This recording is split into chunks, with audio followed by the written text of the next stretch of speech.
ko muy lu jëm ci wàññi lenn ci li askan bi di jëfandikoo sànq Cheikh Tidiane mu ngi wax ci première partie bi ne dafa le chef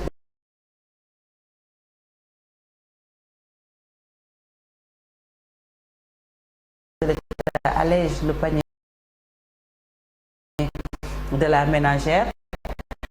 ceeb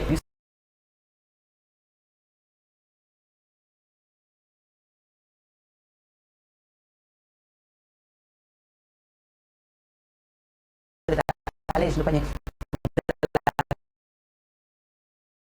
ménagère ceeb bi sonn nañu yokku na diwlin yokku na suukar yokku na gars yi def nañu waaye bi moo des ak yeneen i njàng meeg jàngale mi santé bi mais daal démb lu ñu mën a xam moom quand même Charles mooy il a pris des décisions wàññi ceeb diwlin ak suukar askan bi yëpp di ko rafetlu ci jamono boo xam ne inflation ji ko ne waaw 50 milliards moom la état bi jël dugal ko ci njëg yooyu pour askan bi mën ko supporter mu mel ni que dawlin ji 1200 la doon jar ñu yóbbu ko ba 1100 francs soit une baisse de 100 francs par litre ceeb bi nga xam ne ñun ñëpp moom la ñu bëgg di ko dundee lu ci bari ci sénégalais yi en tout cas surtout non parfumé bi 15 000 francs la doon jar 50 kilos bi léegi egg na ba 13 750.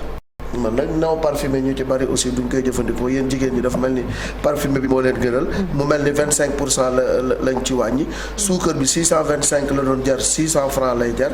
mu mel ni que président de la république aussi jël na ndogal pour subventionner ñi nga xam ni ñoom ñoo nekk ci ceebu mbay bi. muy riz paddy 32 francs sur le kilogramme de riz paddy. li nga xam ne mooy le coût au producteur. dafay ñëw 162 francs. très bien consommer local bi nag je pense que bu fekkee ni situation yi demee na nee na ni ñu war nañu xalaat bu baax naka la ñuy bay dunde parce que bay dunde moom mooy solution bu nga xam ne moo gën a wóor pour ñu bañ a dépendre ci li xew ci àdduna bi ndax li xew Russie mën na am njeexital ci suñu njëg yi. très bien maa ngi dégg sax subvention ci wàllu paddy bi loolu yëpp histoire quand même encouragé suñu doomu réew mi ñu bay rawatina ceeb bi du ma ci sori dañuy dem nuyu suñu invité madame le ministre soxna Aminata Assome Diatta ñu ngi leen nuyu di la dalal. maa ngi leen di fay nuyu aussi téléspectateurs yi yëpp. très bien Chérif mën nañoo dugg ci waxtaan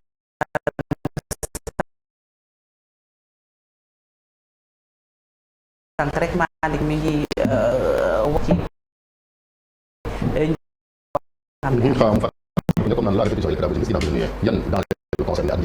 bëgg a wax déjà balaa maa tontu ci réponse boobu di fàttali ni ministère du commerce moom mooy ministère bi nga xamante ne moom mooy liggéey ci lépp luy pouvoir d'achat maanaam fexe ba jéggi bañ a jéggi dayoo mu gën a yomb ci askan bi donc ñu ngi rafetlu décision yi président de la république jëmale ko ci denrées yi nga xamante ne moom la ñuy gën a consommer fii ci Sénégal mel ni ceeb dëwlin ak suuf mesures yi nga xamante ne président da koo jël nekk ay mesures yu am solo mu nekk aussi loo xamante ne day am impact ci gafa état bi parce que président de la république pour wàññi njëg yi dafa décider droit de douane yi nga xamante ne moom la ñu doon teg ci riz importé bi mu suspendre ko donc tey jii riz brisé ordinaire bi nga xamante ne 80% des ménages sénégalais moom la ñuy consommer ndax maa ngi dégg léegi ñu wax ni ñu ci ëpp duñu ko consommer 80% des ménages sénégalais consomment le riz brisé non parfumé ordinaire donc moom la appliqué suspendre les droits de douane loolu moo tax prix bi au kilogramme day passé de 300 francs CFA ñëw 275 francs CFA le kilo donc dina am baisse bu 25 francs boo ko jëlee ci sac bi mu ngi wàññeeku lu tollo 1250 francs boo ñëwee ci wàllum dawlin bi aussi forfait bi nga xamante ne moom la ñu doon teg importation bi ci conteneur bi président de la république dafa ne nañ ko wàññi de façon drastique loolu moo tax njëg li day jóge ci 1200 francs le litre mun a jar 1100 francs le litre suukar si aussi gis ngeen ni fan yële amoon na arrêté bu ñu jëloon pour yokk prix suukar bi arrêté boobu aussi tey président de la république dafa décider soutenir filière bi nga xamante ne consommateur bi du yëg yokkute bi donc mu jóge ci 625 indi ko 600 francs CFA. mesure yi kañ lay effective maintenant est-ce que tey jii ku dem duggi marché. li nga wax ni di nga ko jëndee mais xam nga mesure quand bu ñu jëlee mesure yu mel nii dafa war a nekk effective dès la prise de décision, dès la signature. Donc aujourd'hui ñun dinañ signer l'arrêté bi nga xamante ne moom mooy fixé prix yi. madame la arrêté nag dem nga ko waroon signé bul ne parce que signé goo ko. mais balaa ngaa signer arrêté bi y a le décret déjà le communiqué du conseil des ministres le communiqué du conseil des ministres faut que liggéey bi dafa am lu muy demee il y a le communiqué du conseil des ministres il y a l'annonce des mesures mais il y a aussi l'aspect réglementaire et donc nous allons prendre aujourd'hui l'arrêté ñu signer ko pour l'application de ces mesures. parce que ku dem ci marché ba xam commerçant bi tam bu lànkee ndax gisul arrêté ci arrêté la war a mën a sukkandiku ngir jëfee li nga xamante ne moom mooy prix yi. Ce que je voudrais que nit ñi xam aussi c'est que quand on prend un texte ou bien quand on prend des décisions am na réglementation boo xamante ne moom la ñu teg réglementation boobu la ñu ko tout simplement donc dans les prochains jours incha allah le Sénégalais dina sentir changement bi ndax xam nga mesure bu ñu ko annoncé wala ñu jël sax acte bi même ci effectivité bi il faut nit ñi nekk sur le terrain pour ñu assurer effectivité bi loolu nag mënoo ne damaa yeewu tey rek bu ma demee rek fekk fa mu am changement mais c'est un travail boo xamante ne ñun ñoo koy assurer nous ministère du commerce pour fexe ba njëg yi wàññeeku. lu ñu mën a wax moo xamante ne pour yee nit ñi madame le ministre ñu xam ne est-ce que parce que coow la ñu bañ nga dem ci marché tey coow am fa diggante commerçant beeg consommateur bi. tant que xamuñ kañ lay entrer en vigueur mën na. dafa mel ni effet immédiat moom la ñu wax. bi ñu communiqué amul valeur juridique il faut mu génn arrêté bi.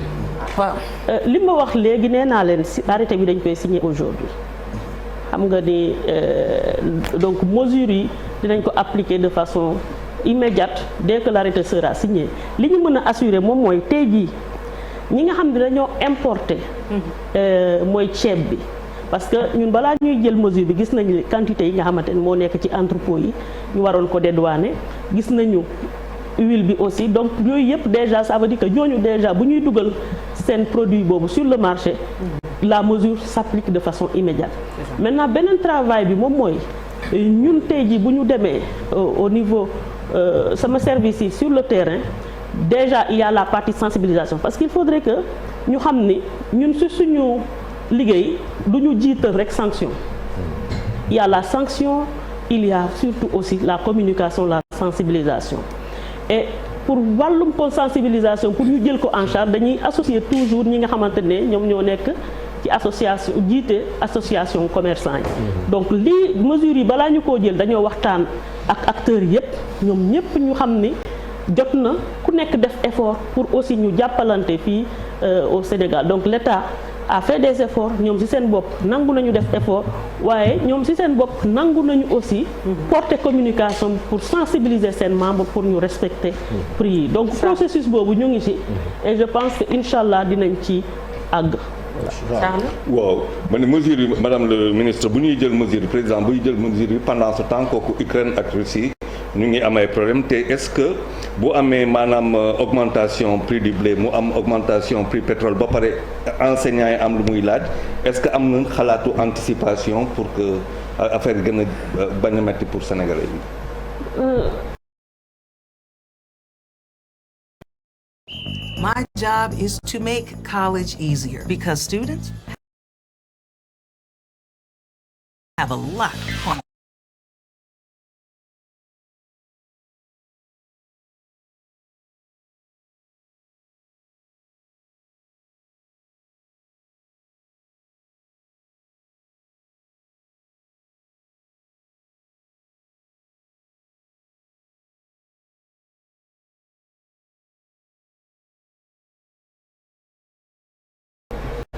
am nga effectivement tey jii contexte mondial bi métti na déjà xam nañ ñu ngi nekkoon ci Covid bi mu métti loolu loolu moo tax président mu am yéene jàppale vraiment ménage sénégalais yi affaire bi changé léegi ak guerre bi nga xamante ne moom moo éclaté Russie mais président de la République tenir à ce que li nga xamante ne moom la bëgg a def pour population Sénégal mu dem jusqu'au bout maanaam mu jël mesure yooyu détermination bi président de la République am aussi moom mooy quelle que soit situation bi bëgg na taxaw tem ba nga xamante ne sénégalais yi duñu sentir impact en tout cas crise bi nekk ni au niveau international notamment avec la guerre en Ukraine bi nga xamante ne aussi dañ fay importer ay produits yu am solo comme lu jëm ci blé donc en tout cas di ñaan rek véritablement situation bi mu stable rapidement. te justement yaa ngi koy tudd ni léegi blé bi soo mayul mu yokku te su yokkoo certainement mburu dina yokku fii ci Sénégal te gis nañ rek yàggul mburu yokku na fi est-ce que loolu pare ngeen pour supporter ko.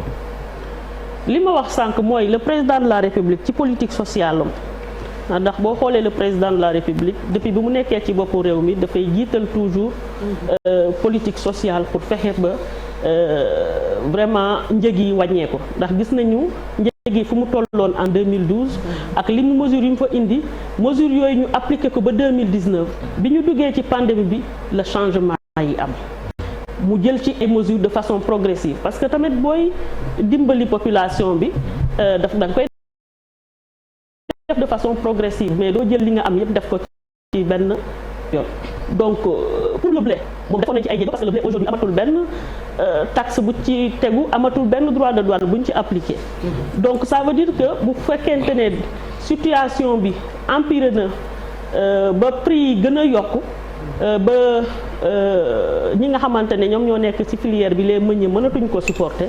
il faut que état mu am beneen effort supplémentaire bu muy def ndax la volonté du président de la République mooy fexe ba njëg yi terewul ngeen yokk juróom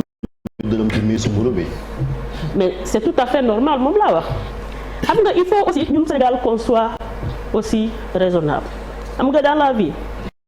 nous ministre du commerce dañuy gérer le pouvoir d'achat mais dañuy gérer aussi les petites et moyennes entreprises maanaam tey mën nañu ne dañu nekk le médecin de famille donc bu ñu gisee ni entreprise yi ñu ngi nekk ci ay jafe-jafe da ngay obligé ajuster ndax boo ko defulee ay junni sénégalais ñii di liggéey foofu bu yàggee dootuñu am xëy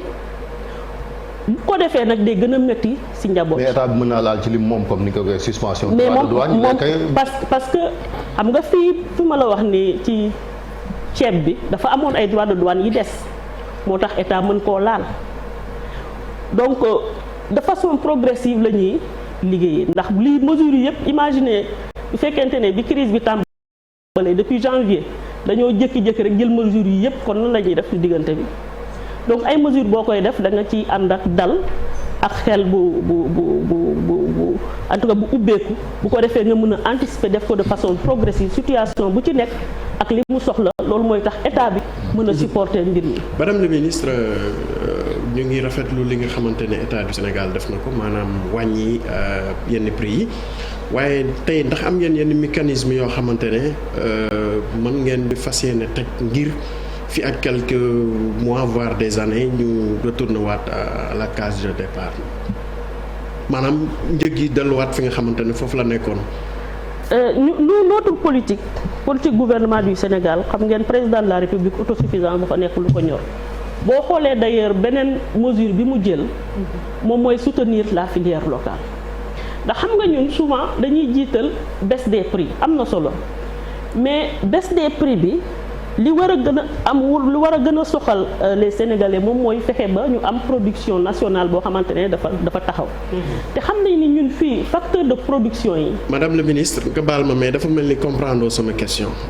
parce que dañu xool ne en général ñu bëri am na ñu naan est-ce que du échéance yi nga xamante ne mooy ñëw moo waral yenn dogal yi ma ne est-ce que am ngeen mécanisme boo xamante ne dina leen assurer même fii ak 2024 wala plus. prix wàccul daal du yéegaat parce que tamit rafet na nii ñëpp a ngi koy rafetlu soxlawuñu quelques mois après mu delluwaat fa mu nekkoon. non c'est-à-dire il faut aussi comme li ma wax sànq ma ni la ñun dañu am une politique boo xamante ne qui va déjà vers le soutien des ménages mais à côté de cette mesure de soutien des ménages justement bu ñu bëggee loo xamante ne dafay durable il faut que ñu promouvoir notre production nationale parce que suñu production nationale tant que réglé wuñu ko dañuy nekk toujours ci même situation yi ndax situation bi ñuy dund tey jii dund nañ ko 2008 donc il faut qu'à chaque fois bu ñu c'est vrai il y a des mesures que le président a prises pour ñu fexe les mesures que le président a prise pour fexe ba fi wàññeeku mu ne à côté il a pris aussi d'autres mesures pour fexe production nationale bi jëm donc on travaille dans ce sens là. amoon naa benn question foofu par rapport ak consommé local bay dunde bi Malick doon wax par exemple dans la zone des Niayes on a vu il y a quelques mois soble bi ñu fa bayoon kenn xamul nu mu toll concept jaay séddoo bi dañoo mujjoon seen soble yi yàqu ci magasin yi au même moment soble baa ngi doon def njëg bu cher ci marché bi soble beneen bi dugg na ci beneen réew mi donc seen soble jarul yéen d'abord est-ce que jotul quand même ngeen gën a jàppale ñi nga xam ne ñoom ñoo nekk ci wàllu mbay mi parce que gis nañ également jéego yi ngeen def ci padi bi ak yooyu est-ce que tamit duñ ko def ci yeneen denrées yi beneen mbir bi rapidement mooy ma ñambaas ko ci mooy yenn matukaay également ngeen jël pour ñu respecter mesures yooyu parce que gis nañu sax même en temps normal tey da ngay dem ci boutique bi jënd fa gaz 3000 ñu wecc la 100 francs wala 200 nga dem ci beneen zone ñu ne la 3000 yi duñ la wecci te boobu njëg yi xamoon nañu homologué woon nañ ko et tout tey naka ngeen naka def ba ñi nga xam ne ce qu'on appelle les commerçants véreux ngeen jëflante ko ak ñoom ko defee ñu mën a wàññi njëg yi au même titre que seen yeneen naataango yi.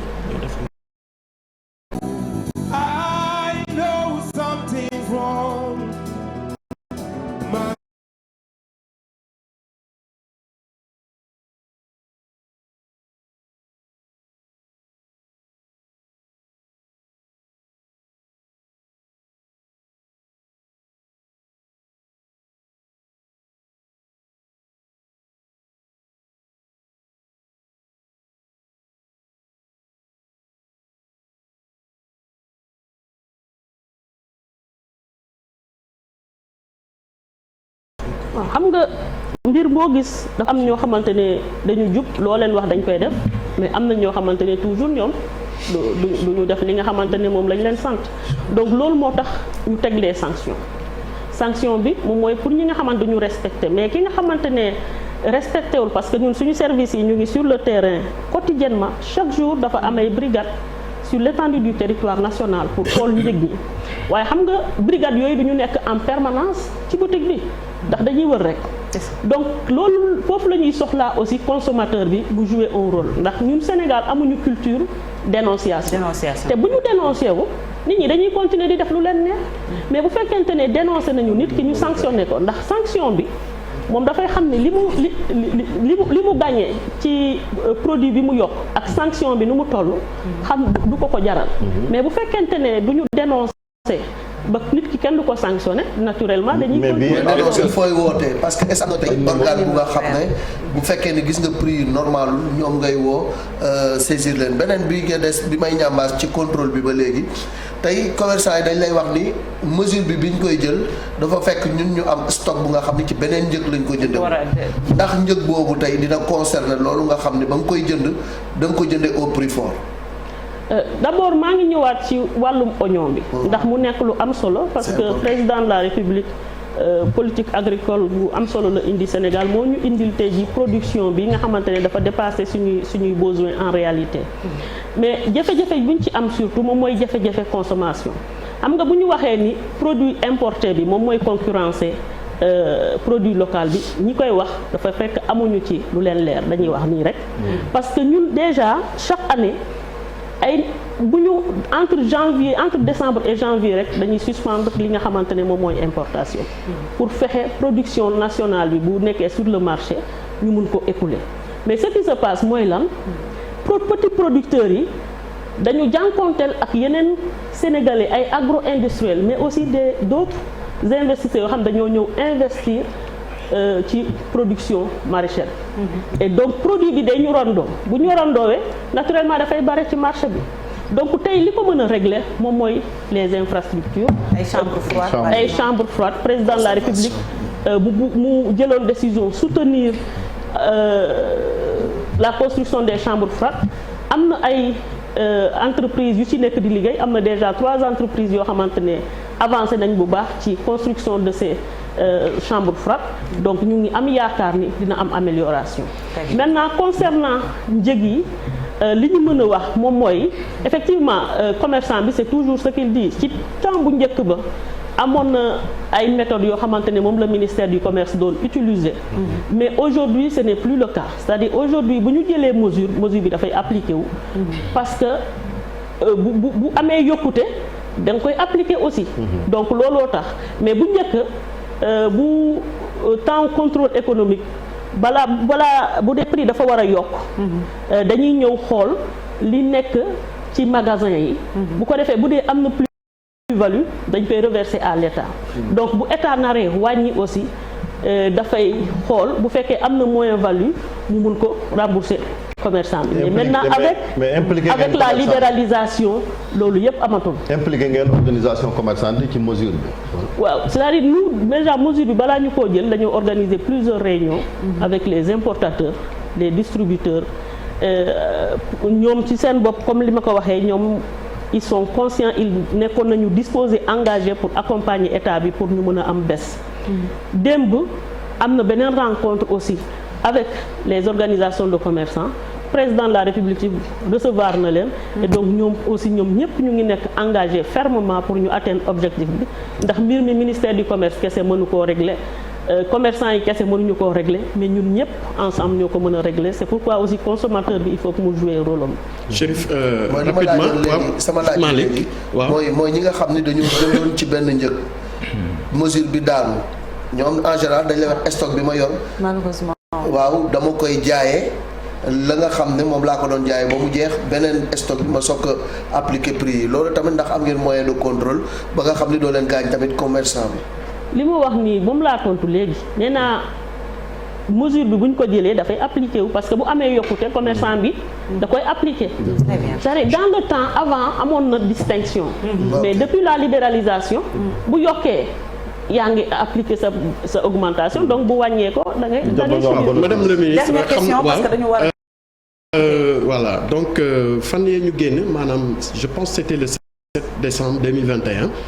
gisoon nañ benn communiqué bu doon wax ci wàllu loyer bi bon ni ngeen wàññee ceeb yeeg yi dëwlin bi askan waa ngi xaar fan ngeen ci tollu jamono ji. liggéey nañ bu baax ci question loyer bi am na texte yoo xamante ne jël nañ ko ndax ci loyer bi liñ ci gisoon mooy dafa amoon yenn mbir yoo xamante ne jëluñu ko woon en charge ci loi bu 2014 bi looloo taxoon mise en œuvre bi am. ay jafe-jafe donc am na beneen ay textes yoo xamante ne élaboré nañ ko président de la République conseil des ministres bële ñëwaatoon na ci donc dinañ ko présenter prochainement incha allah le gouvernement buñ ko adopté mu mun a jàll à l'Assemblée. Très bien merci beaucoup malheureusement dañu war a rendre l'antenne parce que dañu am yeneen yu war a jàllaat mais bu fi nga daaneelee am na solo. parce que dem nañu bay laaj ay bulletins de salaire rek kenn xamul ci biir waaye jaay yooyu je pense que askan bi quand même ñi ngi xaar foofu seen réponse parce que léegi loyer bi tar na madame la ministre am na foo xam ne sa bulletin de salaire lañ lay laaj ñaata doom nga am ak ñaata ñoo fi dëkk ak yu mel yoo xam ne muy ay jafe-jafe yoo xam ne quand même askan bi jàmbat nañ ko de madame la ministre. lépp dénonciation rek. bu ñu deful de xam nga temps yële jëloon nañu benn mesure wax ni waruñu fay plus de deux mois. loolu c'est le code des obligations civiles et commerciales moo ko réglé déjà. donc mais j'ai vu am na kenn ku ma wax ni moom li ko gars yi laaj dañ ko ne 2 mois yi lañ koy bindal ci. reçu bi mais 3 mois la leen di jox. mais yow boo dénoncé wu loolu. ñun tamit mënuñu dugg ci xelu ñëpp. pour xam ku nekk li muy def. madame mais une question comment vous pouvez loolu mu ne am renseignement. c'est quand même benn état pourquoi faut-il que nit ñi dénoncier. mais c'est si ma question est pourquoi faut-il que les nit ñi di dénoncer alors que vous avez une police vous avez une gendarmerie vous avez des renseignements généraux. Dans tous les pays organisés où les choses sont réglées, c'est parce qu'il y a une culture de dénonciation. C'est à travers la dénonciation que la Merci beaucoup madame la ministre. Amul numéro vert. Non merci beaucoup en tout cas ñu dem